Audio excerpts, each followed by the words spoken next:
Dans la foulée d'un précédent voyage à New York, nos jeunes étudiants ont décidé d'organiser un voyage au Sénégal. En effet, après avoir abordé la problématique de la ségrégation raciale aux États-Unis et de ses origines, les étudiants se sont rendus compte que le point de départ du commerce triangulaire se situait sur l'île de Gorée au Sénégal. Dans ce commerce entre l'Europe, l'Afrique et l'Amérique, la traite négrière apparaît comme l'un des éléments déterminants en ce qu'elle permit l'acheminement des esclaves noirs, main-d'œuvre indispensable, vers les colonies du continent américain. C'est pour se rapprocher au plus près de cette page sombre de l'histoire que l'île de Gorée, au Sénégal, fut choisie comme destination.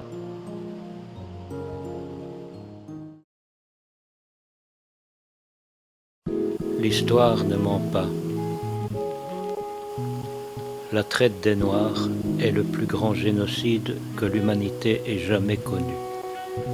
Ce sanctuaire africain, qu'est la maison des esclaves de Gorée, fut la capitale des souffrances et des larmes, car des innocents sont morts ici, victimes du temps de la honte.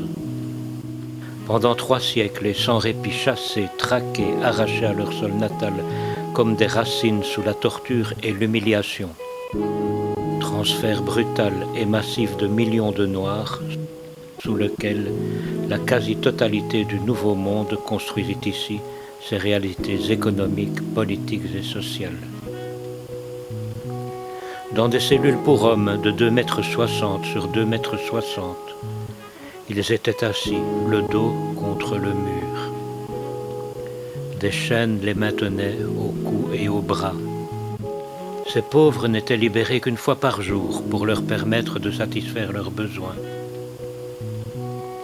Dans cette maison, ces esclaves vivaient dans un état d'hygiène si repoussant que la première épidémie de peste qui a ravagé Gorée en 1779 est partie de ce lieu.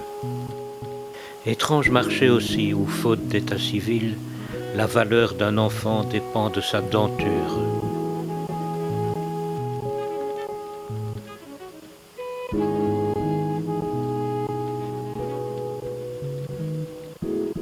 Certains négriers avaient des rapports avec des filles esclaves. Et quand on constatait la jeune fille en grossesse, elle était mise en liberté à Gorée ou à Saint-Louis.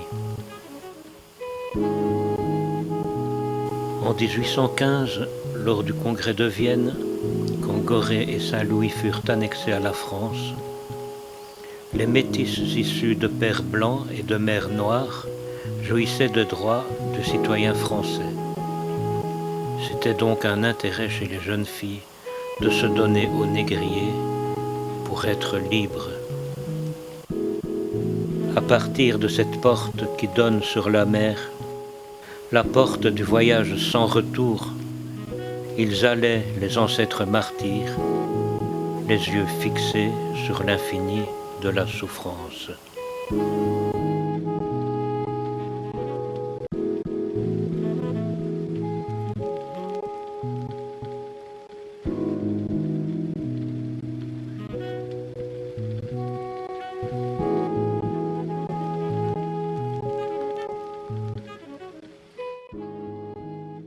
Vous n'allez pas vous contenter de retracer la mémoire de la traite négrière. Vous avez également le projet d'apporter une aide à une population qui est dans le besoin, même si cette contribution n'est qu'une goutte d'eau dans l'océan. Dans un premier temps, vous prendrez des dons de matériel scolaire à distribuer dans 2 écoles différentes, ainsi que des dons vestimentaires à donner aux familles qui sont dans une situation de précarité. De plus, à l'aide des fonds que vous avez récoltés durant 1 an en organisant des événements caritatifs, vous allez forer 2 puits dans des villages dépourvus d'eau. Et ce n'est pas rien. Nous vous souhaitons un agréable séjour et qu'il profite de chaque moment passé de votre aventure. Revenez-nous avec plein de souvenirs et partagez-les dès votre retour. Bon voyage et bonne chance.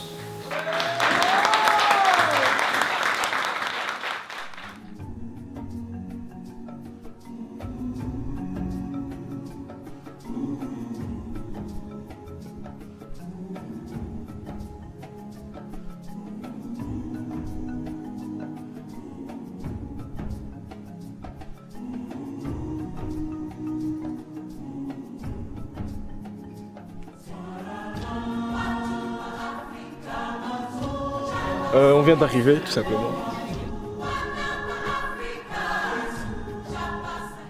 La première chose qu'on a faite, c'est visiter la fameuse île de Gorée, là où les esclaves quittaient la terre sénégalaise pour le continent américain.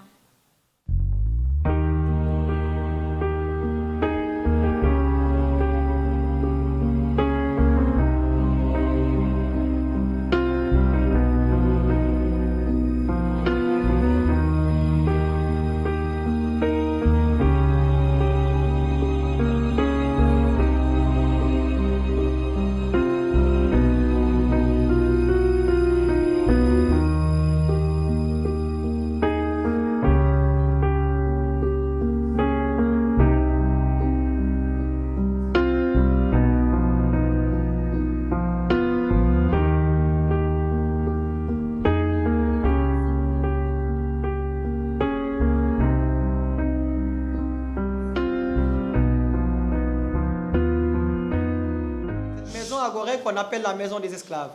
En fait, avant, les esclaves, quand ils y arrivaient, on les avait pesés. Là, ce qu'on appelle la chambre de pesage. Là, vous apercevez les empreintes de la bascule.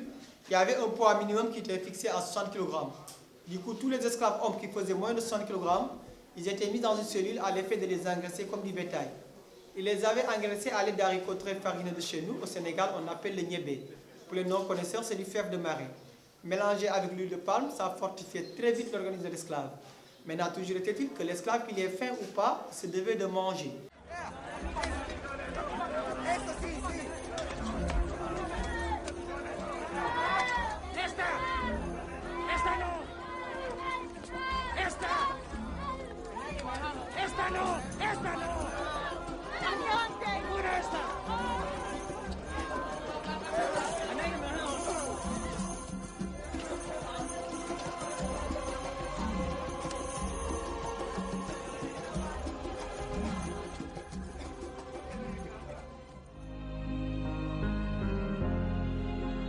Et là, c'est la fameuse porte que nous appelons ici la porte du voyage sans retour. Pourquoi il est appelé ainsi? Avant, l'esclave qui traversait cette porte, c'était à Dieu d'Afrique. De cette porte, la séparation était totale. Laissez-moi vous donner un exemple basique.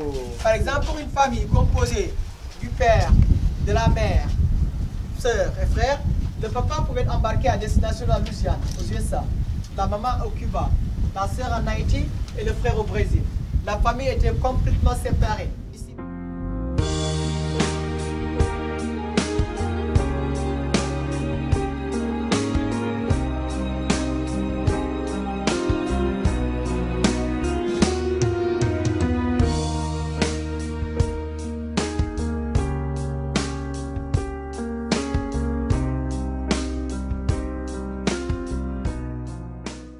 La visite de l'hôpital, c'était un moment fort en émotion. C'était un bâtiment délabré. Quand on rentrait dans les chambres, il restait souvent à 4-5 dans la même chambre. Donc, c'est triste, mais pour vraiment voir la tristesse, il faut le voir avec ses yeux. Même avec des explications, on ne pourrait pas ressentir les sentiments qu'on a eu devant nous. Et pour ça, c'est tellement que ça nous a choqués, quoi, qu'on n'a pas l'habitude de ça en Europe. On s'est dit qu'on va en parler, on va essayer de trouver des moyens pour pouvoir les aider. L'hôpital de niveau 1, comme on l'appelle ici, l'hôpital départemental en fait. C'est vraiment dans la pyramide des hôpitaux, c'est de plus bas. Après, il y a le niveau 1 et le niveau 3, mais c'est souvent à Dakar. Donc voilà les prestations, médecine générale, bloc opératoire, dermatologie, gynécologie, etc. Qu'est-ce qui marque le plus? Je pense que c'est les maladies liées souvent aux enfants. Mais c'est vrai que ça a diminué parce qu'il y a toute une politique de prévention, de vaccination qui a été faite. Par exemple, nous, quand on était plus jeunes, il y avait certaines maladies qui faisaient des ravages. Mais ces maladies-là sont presque éradiquées maintenant chez nous. pour aller à l'intérieur, comme ça on va... Parce que j'ai peur des autres questions. Contrairement à la France ou je pense à la Belgique, on a des ressources assez illimitées, par exemple les compresses, des choses bêtes. Nous on est beaucoup dans le consommable qu'on va acheter, alors qu'ici tout se récupère, les sondes urinaires. Tout se récupère? Ouais, les seringues. Ouais. C'est assez impressionnant au début, mais la valeur des choses, par exemple ici tout se paye, c'est-à-dire qu'on veut une seringue, on donne à la famille donc, qui attend ici une ordonnance, qui va l'acheter à la pharmacie là-bas et qui revient pour qu'on fasse la prise de sang. Donc on se rend compte que tout n'est pas gratuit, contrairement à ce qu'on peut croire dans nos systèmes de santé. Nous on utilise, on jette, on gâche et ici on est très loin de ça. Je regrette un peu, c'est qu'il n'y a pas de matériel en avance ici. Il y a très peu de stock. Et donc du coup les gens sont obligés d'aller acheter pour qu'on puisse faire le soin. Ce que je disais avec les seringues, ça marche aussi pour par exemple suturer après un accouchement. Il faut que les patients aillent acheter pour qu'on puisse suturer. Et dans un contexte d'urgence parfois, je trouve ça dommage de perdre du temps. Parce qu'il n'y a pas de système de facturation. Il n'y a pas de système de facturation, donc le soin il se fait qu'une fois que les gens ont payé. Alors on habite ici chez des habitants de Hambourg qui nous ont dit qu'en fait il y a eu beaucoup d'abus dans le système de santé et qui justifiait que maintenant les gens soient obligés de payer avant que le soin soit dispensé parce que sinon ils perdaient de l'argent.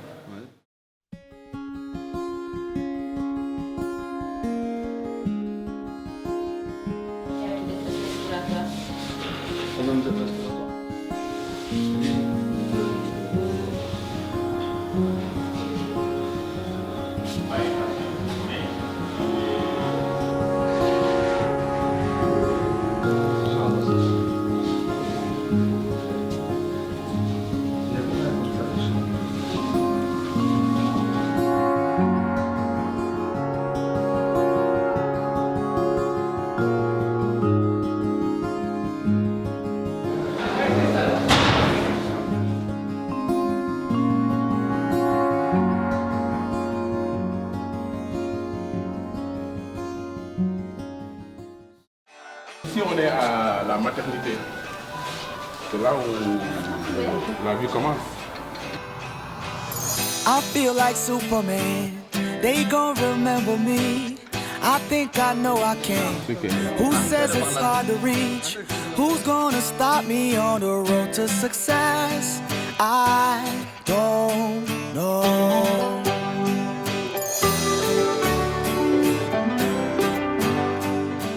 On a visité la pomponnière de Hambourg. C'est un endroit d'accueil temporaire pour les enfants orphelins. Elle leur permet d'évoluer dans un lieu protégé durant leur première année de vie.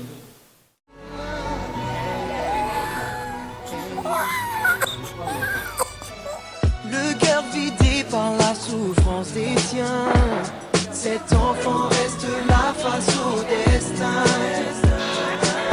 Spectateur d'un monde où règne le silence. Sa peine sera de perdre son innocence. Esclave d'une vie qu'il n'a pu choisir. Enchaîné par la peur et de mourir. Mais comment pouvez-vous fermer les yeux? Croire que tout ira mieux. Si personne ne fait rien, non, non, non. Si personne ne... On voyait les enfants entassés les uns sur les autres. Le pire c'est qu'ils n'ont pas de parents, ils sont orphelins. Et ils ont personne chez qui rentrer, chez qui pleurer, chez qui parler.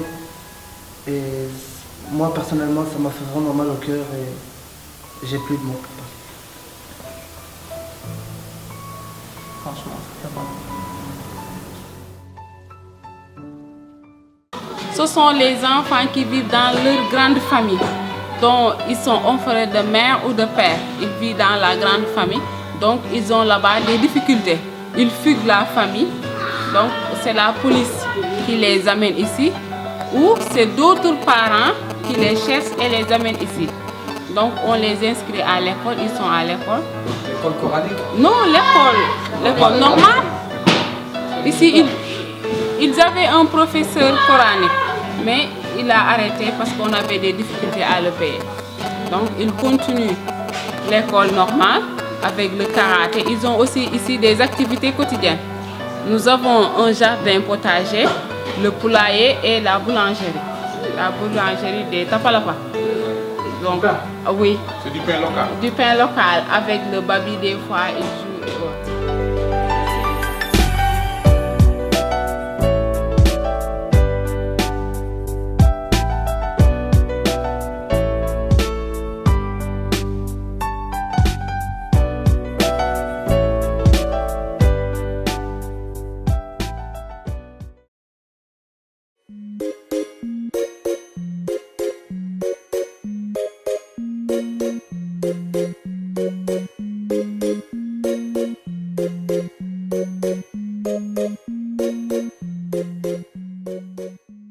Chez nous, il y a 3 sortes de pêche.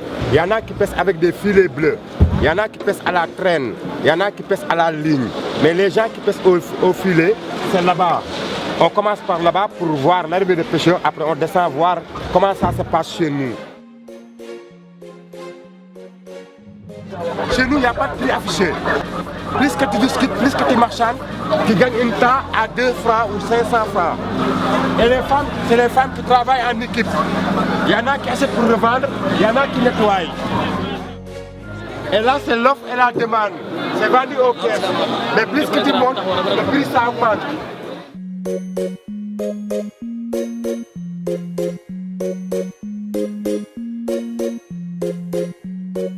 D'abord, il faut savoir qu'il y a le partenariat entre la commune de Molenbeek et la région d'Hambourg. Grâce à M. Lejvin Al-Khanouz, nous avons pu rencontrer le maire d'Hambourg qui nous a fait visiter les coulisses de la mairie. Ensuite, il nous a invités à manger du poulet yassa.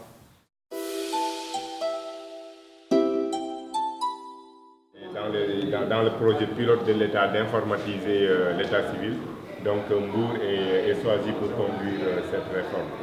Et là, par exemple, pour mieux comprendre, c'est des répertoires. Disons que quand on dit Malamine Fall, numéro de naissance 1307, je viens de l'année 80, je regarde l'année 80, je regarde le numéro, c'est entre tel. On sait où est le dossier. J'ai le numéro de registre, je vais tirer ça rapidement.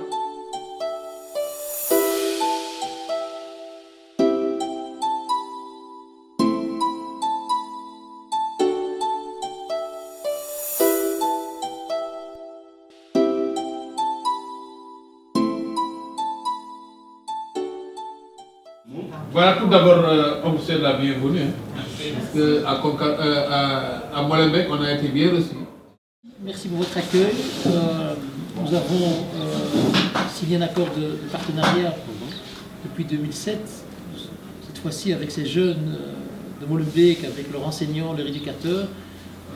Ce pourquoi j'ai insisté pour qu'ils puissent venir à Hambourg, c'est qu'en parallèle de ce que met sur pied le Bureau de développement local, nous puissions développer des projets plus concrets avec une jeunesse molenbeekoise qui est très très dynamique, qui a envie de s'investir, qui a envie de porter des projets.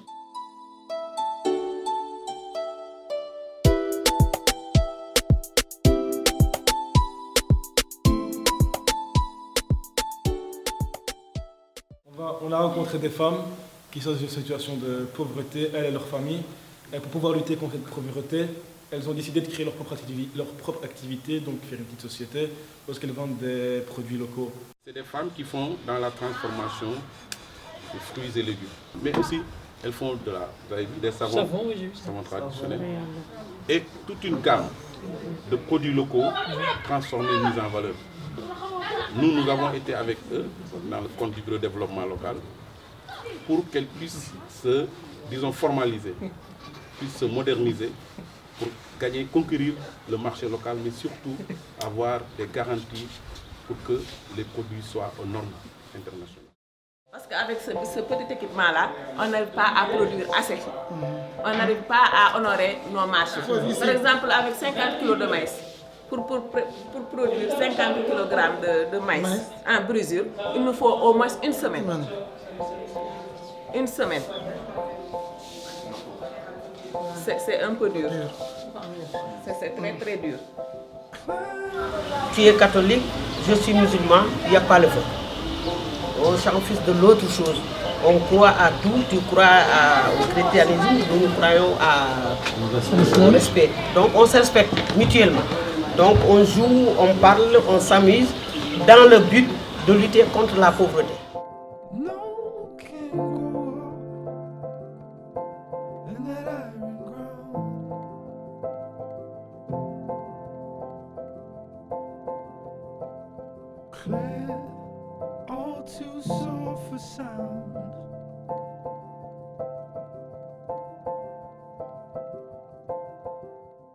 Dans les rues du Sénégal, on voyait des enfants mendier avec une boîte de conserve à la main.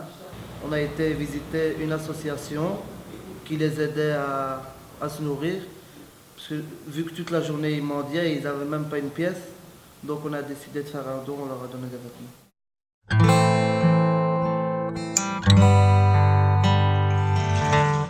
Je m'appelle Eladj, j'ai 9 ans, je vis à Dakar, dans la banlieue. La rue, c'est ma maison, c'est mon histoire, mon terrain de jeu. La rue, la seule qui m'ait ouvert les bras et accueilli lorsque mon ciel à moi s'est assombri.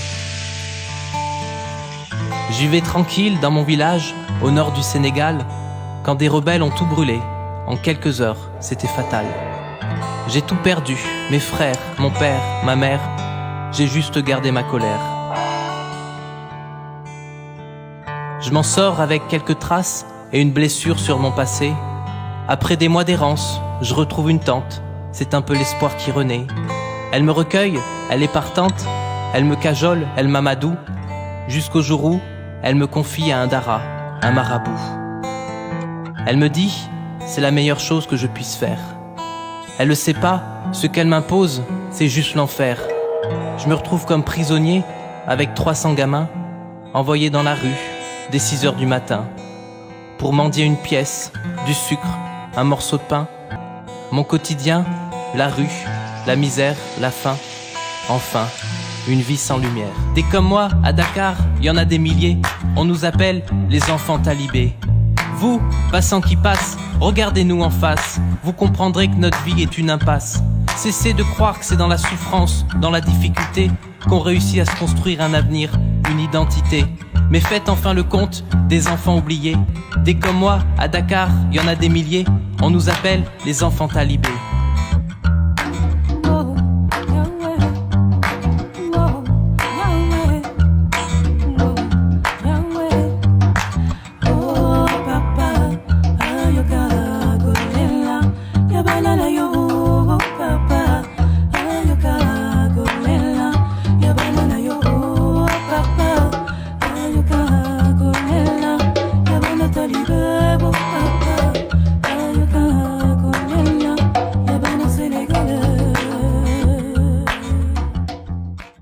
Avec nous du matériel scolaire pour les offrir à des écoles de Mbour.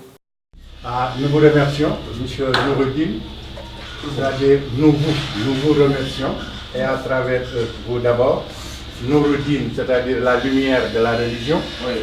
Donc vous venez avec la lumière dans notre établissement, et ça nous fait plaisir, puisque l'aspect social qui fait que vous êtes au Sénégal, c'est une lumière pour nous.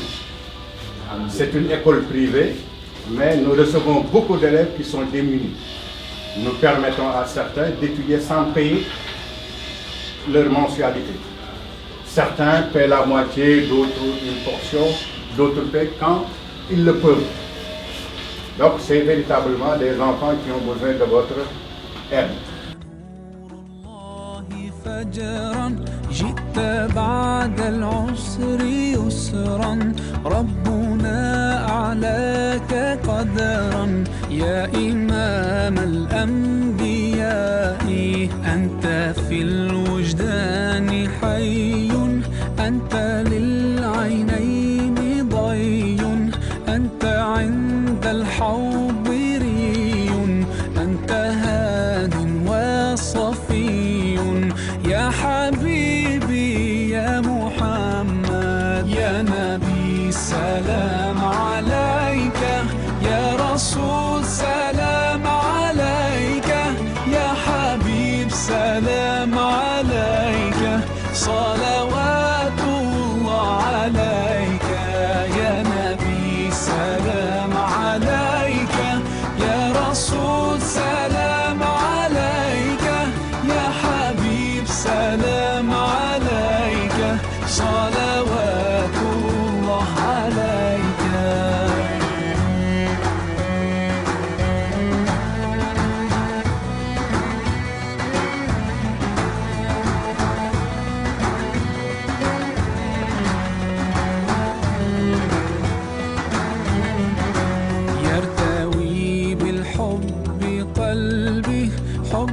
خير رسل ربي من به أبصرت دربي يا شفيعي يا رسول الله أيها المختار.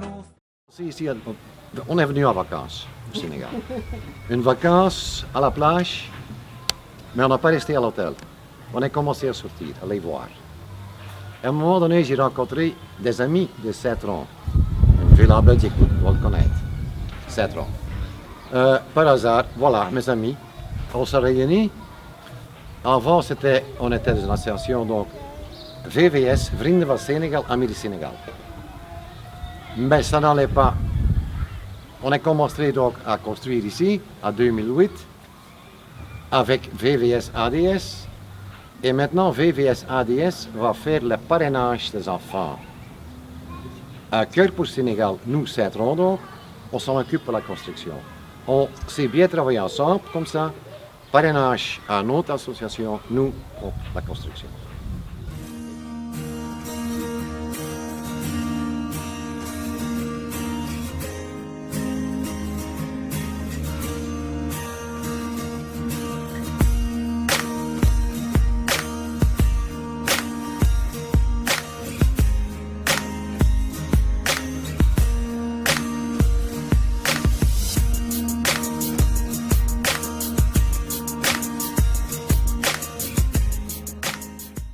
C'était un des moments les plus forts de notre séjour. Il faut savoir que pour financer ce projet, il nous a fallu plus ou moins 1 an. Et on a organisé des fêtes, des tournois de foot, on a vendu des tickets.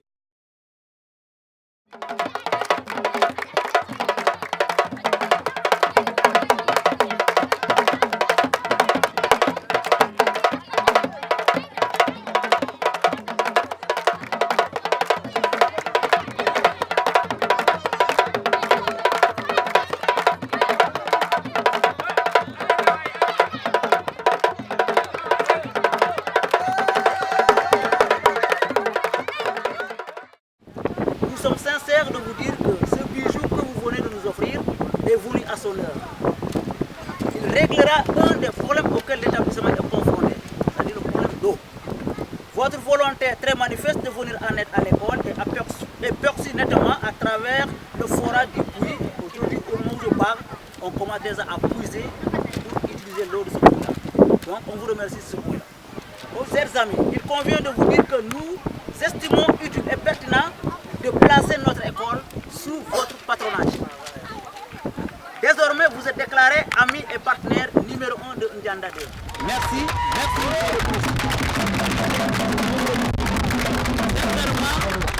c'est un geste qui marquera à jamais dans les mémoires de l'établissement. Merci, je vous remercie.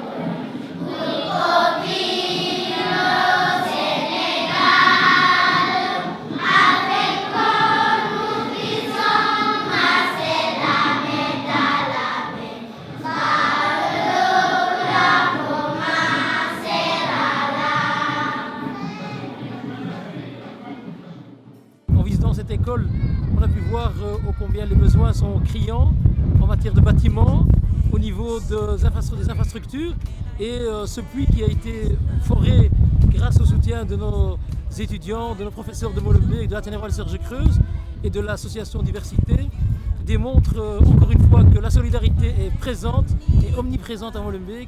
Et bien évidemment, nous allons continuer dans cette voie-là, celle de la solidarité et du soutien à tous les projets qui peuvent améliorer le quotidien des enfants et des habitants de la région de Mbour. Franchement, beaucoup d'émotions. C'est un travail quand même d'1 an et franchement, j'ai la gorge serrée. Je sais pas comment exprimer. mais je suis très émue. Situation déplorable. Il faut vraiment venir sur place pour comprendre. La télévision, on ne peut pas comprendre par rapport au sur place. On comprend qu'on a beaucoup de chance qu'on a en Europe que par rapport à ici. Il y a vraiment des choses essentielles qu'on a là-bas qu'on n'a pas ici.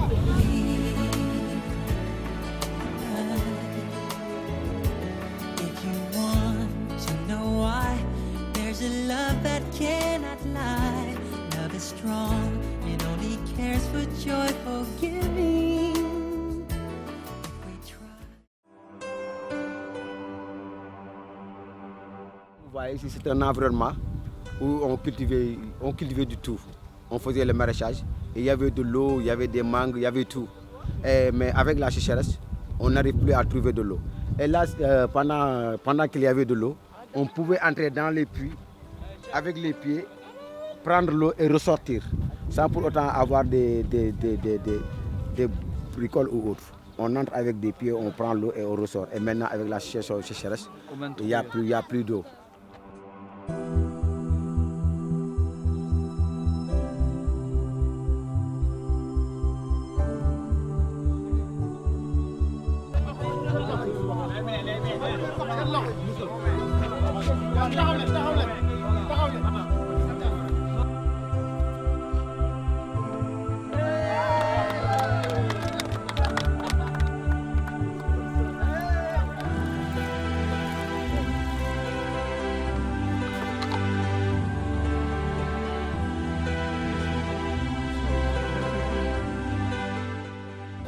Masha'Allah, déjà dans un premier temps, on pense à tous les gens qui ont participé pour leur offrir cette eau-là, qui est dans ma main, très très bonne. Et voilà, Inch'Allah khair, et puis voilà, l'eau c'est la vie. Et tous les efforts que ces jeunes ont fait avec Artero, avec Madame Hassoun, avec tout le monde ici présent, respect. Respect, Masha'Allah, il faudrait plus de gens comme ça et des choses qui se passent comme ça. Je parle au nom du chef de village et pour passer ces remerciements envers vous, de la manière dont vous vous êtes débrouillés pour leur aider à avoir de l'eau. Parce qu'il leur a été difficile d'avoir de l'eau à boire. Et grâce à vous, vous leur avez aidé à avoir un puits et qui a de l'eau et qui pourrait leur aider à avoir de quoi boire. Et là, ils vous en remercient et ils sont très reconnaissants envers vous. Et ils vous souhaitent un bon retour et vous dire qu'à chaque fois que besoin sera, il sera à vos côtés. Et ils sont vos partenaires maintenant.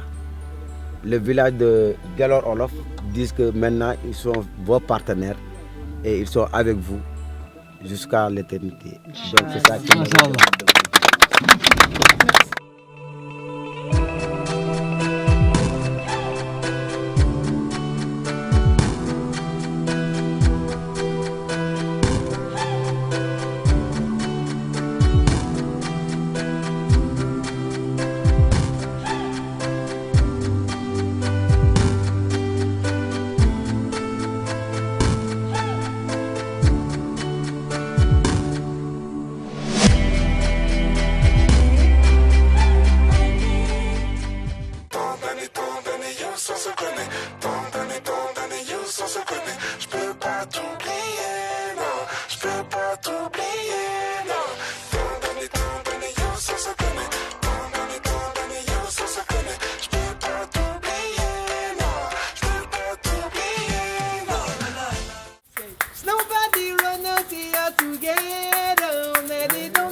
I got you. Come on. Only did on fire. Only did on fire. Right for all right to love it.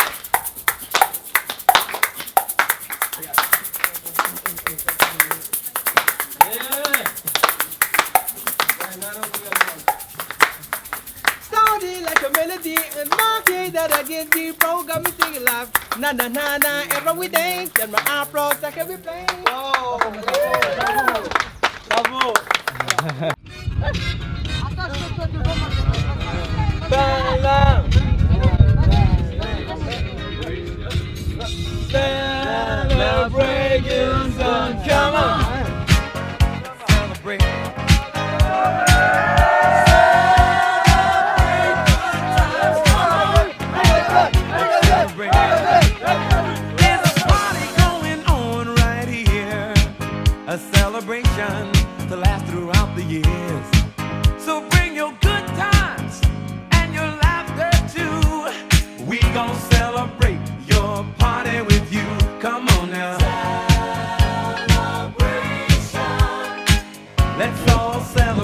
and have a good time.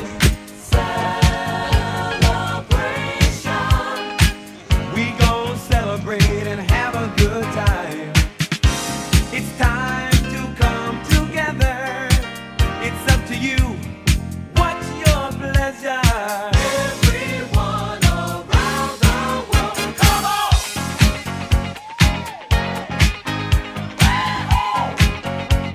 It's a celebration. Chaud.